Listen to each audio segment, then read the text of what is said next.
Dios le bendiga, mis amados hermanos.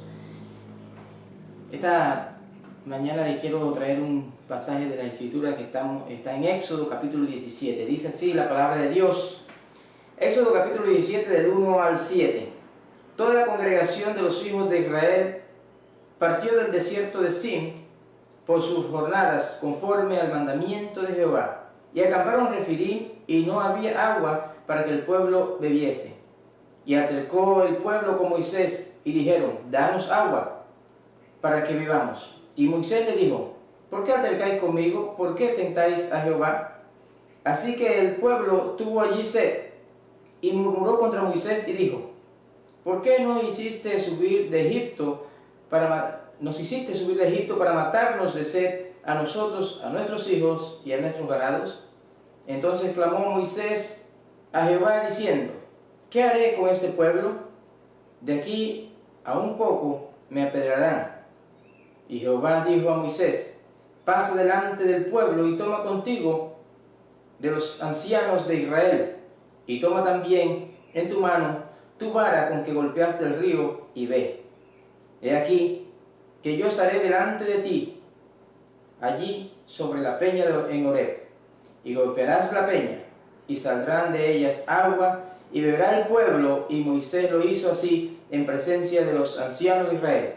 Y llamó el nombre de aquel lugar Masash y Meriba, por la rencilla de los hijos de Israel, y porque tentaron a Jehová, diciendo: ¿está pues Jehová entre nosotros o no? Te queremos dar gracias, Señor, por tu palabra bendita. Te alabamos, Señor. Padre, y que tú, Dios, a través de esta palabra, Señor, hables a mi corazón, hables del corazón de cada uno de los que escuchen tu palabra, porque tu palabra es viva, eficaz, y que penetra hasta lo más profundo de nuestra vida, de nuestro ser. Glorifícate, Señor, en tu palabra, en el nombre de Jesús. Amén. La prueba o las pruebas de la fe. Dios en todo tiempo ha probado la fe de sus fieles, de sus hijos, de los suyos, de su pueblo. En Éxodo capítulo 17, del 1 al 7, vemos ahí el desenlace de un pueblo que, a pesar de que había visto la mano de Dios y que conocían al Dios de Israel, también fue un pueblo que tuvo incredulidad en cierto momento de crisis, en cierto momento de mucha tribulación, de mucha desesperación. Un día los hombres de un pueblo se reunieron para orar para que lloviera, porque había sequedad, en ese entonces no había llovido por mucho tiempo.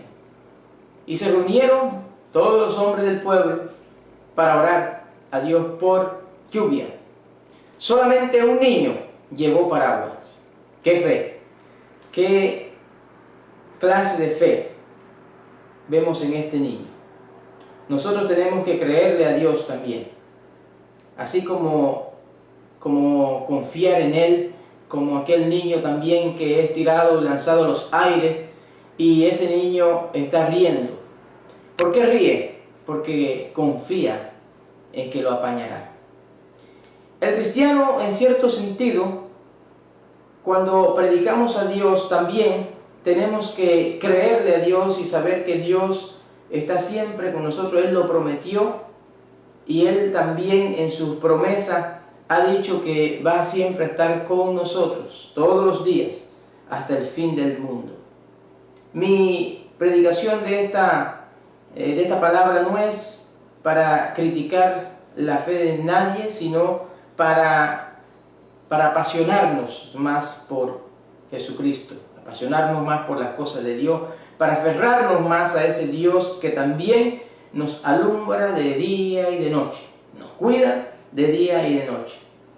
Y vemos en este pasaje de las Escrituras, y vamos a ver el desenlace de esta hermosa palabra.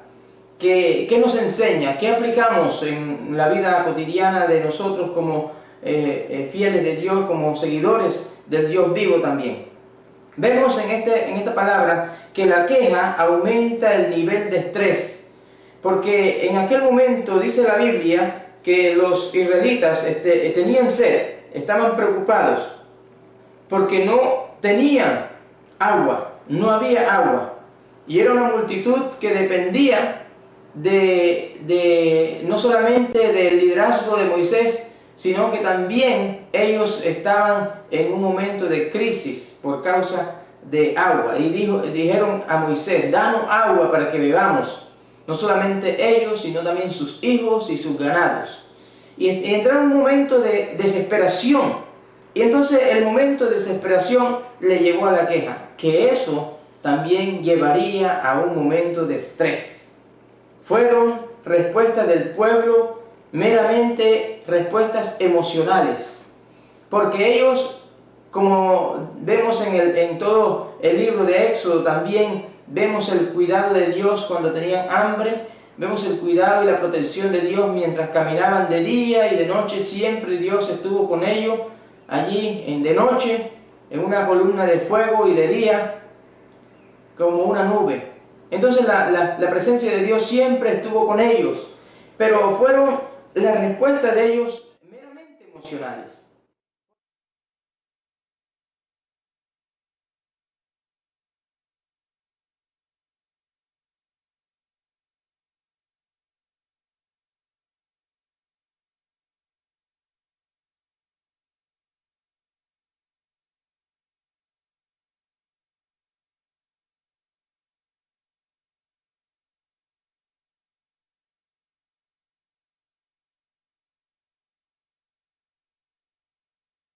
De día y de noche. No solamente de día, sino que también de noche.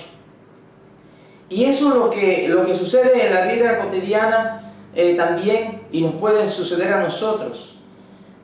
Podemos nosotros quejarnos, podemos nosotros desanimarnos, podemos nosotros también pasar por un momento de depresión, por un momento de tristeza, y olvidarnos por un momento que Dios está con nosotros todos los días. Todos los días. Él lo prometió, hasta el fin de los tiempos. La otra cosa es que cuando tenga ganas de quejarse, una enseñanza que vemos aquí es que debemos de orar también. ¿Podemos nosotros quejarnos del mal tiempo? ¿Podemos nosotros quejarnos de las circunstancias adversas a la vida de un hijo de Dios? Podemos nosotros quejarnos por muchas cosas. Pero igualmente, si nosotros tenemos ganas de llorar, debemos orar. Si tenemos desesperación, si hay impotencia, debemos siempre orar también. En lo personal, yo paso también momentos difíciles en mi vida. Aunque uno, como dice un buen amigo, aunque lo vean riendo por fuera, pero por dentro está golpeado por las situaciones de su vida, en su vida personal. Y vemos también que cuando nosotros entramos en un momento de desesperación, en un momento de crisis, nos olvidamos de orar. Cuando vemos las noticias de Ecuador, por ejemplo, cuando vemos las noticias de Italia, cuando vemos las noticias de otros países donde la situación es muy, pero muy difícil por el virus que está matando más y más personas, son noticias que nos golpean también. Pero nuevamente viene la respuesta de parte de Dios. Tenemos solamente que orar. Seguir orando. Seguir orando no solamente por nuestro país, sino seguir orando por otros países, por otros hermanos que también sufren dificultades. Dios no quiere que nosotros nos quejemos, porque no vemos que Dios aplaudió la queja de su pueblo, ni aquí ni en ninguna otra parte. Dios no quiere que se queje por el gobierno. Dios no quiere que nosotros nos quejemos, y tenemos razones de haberse para quejarnos de muchas cosas, del sistema X, del sistema aquel y del sistema aquel, pero nosotros nuevamente debemos volver a la oración. Solamente decirle a Dios, sentimos esto en nuestro corazón, Señor, y solamente tú tienes la respuesta, solamente tú tienes la solución. Tercera cosa, la oración nos prepara para escuchar. ¿Para escuchar a quién? Cuando nosotros oramos, nos preparamos para escuchar a Dios. Cuando nosotros oramos, nos preparamos para que Dios sea quien nos hable, para que esa palabra de Dios llegue al corazón nuestro. El guía, en este caso Moisés, se volvió a Dios en oración. En uno de los versículos dice la palabra del Señor que Moisés clamó a Jehová, versículo 4, diciendo: ¿qué haré con este pueblo? ¿Qué haré con este pueblo, Señor? Porque él pudo tomar decisiones de su propia, personalmente, él pudo tomar decisiones. Pero él esperó y clamó a Dios y le preguntó a Dios: ¿qué haré con este pueblo? El guía se volvió a la oración. Sabía dirigir la oración al que tenía la solución. Sabía dirigirse al que solucionaba los problemas. Sabía dirigirse al que solucionaba las crisis, porque era un momento de crisis.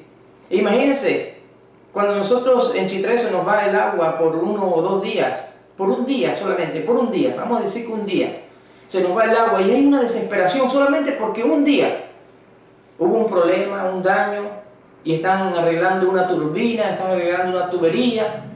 Entonces ya estamos en desesperación. Este pueblo no era un pueblo pequeño, era un pueblo grande. Eran cientos de personas. Y estaban en una crisis también. Pero ellos no cometieron o no hicieron lo mismo que hizo Moisés, aquel líder, y se dirigió a Dios y él dijo: Señor, solamente tú eres el único que puede ayudarme. ¿Qué hago con este pueblo? Sabía dirigirse al que podía solucionar los problemas, al que podía también responder en momentos de crisis. Eso es lo que hace un buen líder. Eso es lo que hace un buen siervo de Dios. Se dirige al que puede solucionar los problemas. Como miembro de la familia, si usted es como miembro de la familia, como líder espiritual en su familia, en su hogar, en su casa, usted también es la guía de lo suyo. Usted le va a decir también en estos momentos de crisis a los que están en su casa: aquí solamente Dios es la solución. Y hay que clamar a Dios. Hay que pedir a Dios. Hay que, más que nunca, hablar con Dios y esperar en el Señor. Y que los miembros de su familia puedan descansar en Dios. Que aprendan a descansar a Dios a sí mismo. También una nación puede descansar en Dios. Porque el momento de desespero no es un momento para quedarnos en ese momento de desespero, sino para buscar al que puede solucionar nuestros problemas. El agua era vital para el pueblo en aquel momento, pero olvidaban al Dios que había caminado con ellos, que le había respaldado de día y de noche, que Dios venía a ser para ellos mucho más vital que el agua. Sin Dios no era nada. Asimismo, nosotros sin Dios en estos momentos, así como usted y como yo en estos momentos, ahora mismo, nosotros sin Dios no somos nada. Mi querido hermano, mi querido amigo, quiero terminar con esa frase. Así como usted y yo en estos momentos, sin Dios no somos nada. No olvidemos, si usted es un hijo de Dios, no olvide que Dios prometió estar con nosotros todos los días hasta el fin del mundo. Reconocer quién es Él. En momentos de crisis, no ir a la desesperación, no ir a actuar emocionalmente, sino ir a Dios, no aumentar el nivel de estrés, no quejarnos, sino orar a Dios, porque Él tiene siempre la respuesta. En Él siempre estará una respuesta. Oremos a Dios. Padre eterno, en esta hora, Señor, te damos gracias, porque tú sigues siendo el Dios de Abraham, de Isaac, de Jacob. Tú sigues siendo nuestro Dios. Padre, gracias porque nos enseñas en tu palabra que en aquel tiempo tú andabas con tu pueblo de día y de noche, como lo enseña tu palabra. Asimismo también tú nos enseñas a nosotros que estás con nosotros todos los días hasta el fin del mundo. Tú lo prometiste. Y que los desiertos no fueron creados para vivir en ellos, sino para cruzarlos. Que así como enseñaste a aquel pueblo en estos 40 años a cruzar ese desierto, también nos ayudes a nosotros a confiar y que tú estás con nosotros cruzando los desiertos también. Esperando, Señor, ese día de reposo, ese lugar esperado, ese lugar, Dios, de descanso que tú tienes preparado. Gracias, Padre eterno, por tu palabra, Señor. Que no olvidemos, Señor, que antes de la queja debe prevalecer el hablar contigo, la oración contigo. Padre, que el estrés no llegue a los pensamientos y a los corazones nuestros, sino la confianza plena en ti, Señor. Que así sea, en el nombre de Jesús. Amén.